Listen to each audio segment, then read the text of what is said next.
How to delete Facebook page. Hi guys, in this video I will tell you how you guys can delete your Facebook page. So simply open up Facebook on your phone, and then after that simply come onto your page. So over here, as you guys can see, that I have switched over to my page.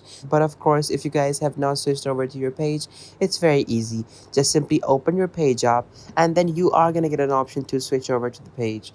Once you have switched over to your page, it's gonna look something like this. Now click on the bottom right on the three horizontal lines, and then after that you guys are gonna see this particular page. Scroll down and click on settings, and then after that from over here just simply click on page settings. Now once you click on that, from over here scroll down and you guys can see the option to basically see your Facebook page information.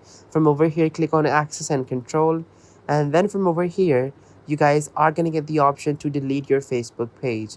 So over here, as you guys can see, that you can modify your legacy contact and also delete your page from this particular section. Then after that, you guys can just simply click on deactivation and deletion, and your page is going to be deleted. So guys, that is how you can delete your Facebook page in just a few minutes. Thank you so much for watching. Be sure to like, subscribe, and share. Till next time, goodbye.